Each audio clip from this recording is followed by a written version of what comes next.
My name is Karl Kerner Karl in Hungary, and I'm working for the Norwegian Directorate for Civil Protection, and I won't try that in Hungarian. It's something.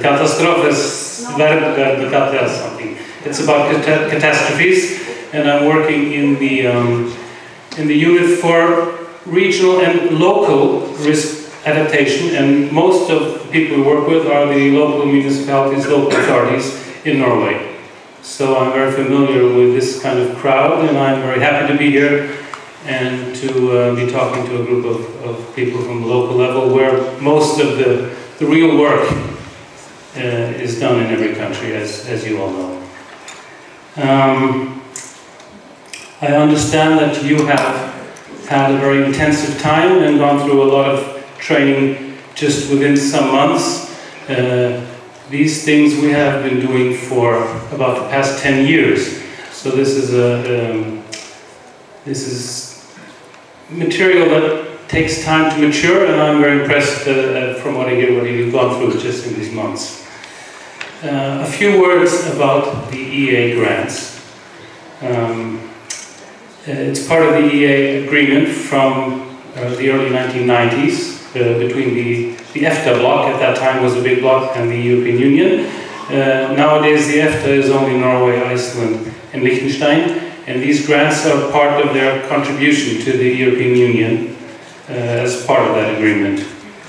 For this period, which is called 2009 to 14, which we still are in, they donate, or they're funding 1.8 billion euros divided by 20 different program areas. So this is all from different topics: cultural heritage to environment to climate change to civil society issues. And the main bulk of this money actually went to environmental and climate issues, and that is where we as the Civil Protection Agency have been working with partners in various countries. In Hungary, we've been the program partner with the REC, Regional Environmental Center, on a program on climate adaptation, of which this project is one of many different projects. And Judith will tell you a bit more about the program as such a bit later. I would also like to thank the REC and all the REC representatives here for actually 5 years already of excellent cooperation. A few words on adaptation in Norway, seen from our standpoint, from the civil protection. I know we have colleagues from Norway here, from the far north, to tell you more about this later.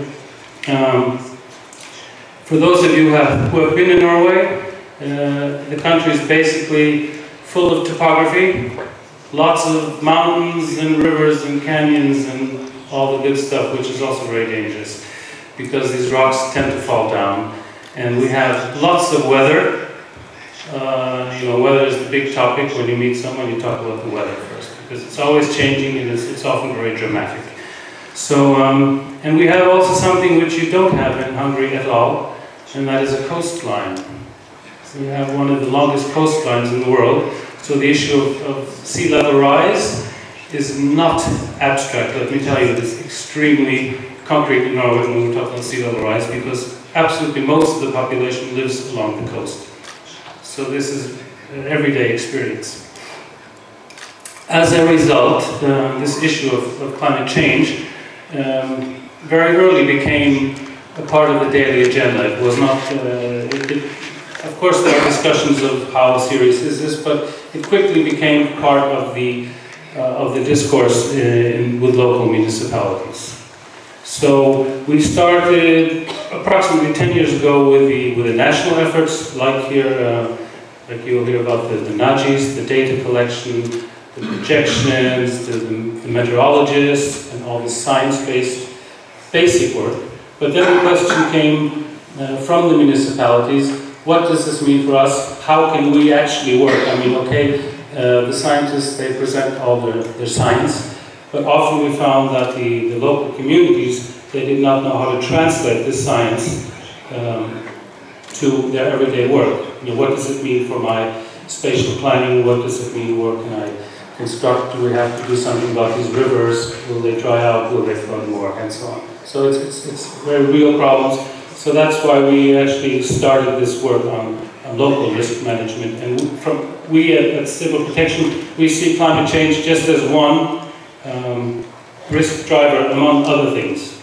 So it's nothing special in that way. It's just one factor that we try to integrate with all the other local planning. So in that sense, that was all I would like to say for now, and I'm very happy if anyone wants to talk to me during the day. I will be around today, and making contacts with other people in Norway or just sharing your experience. I'm looking forward to hearing your experience, and I wish you all a fruitful day. Thank you very much.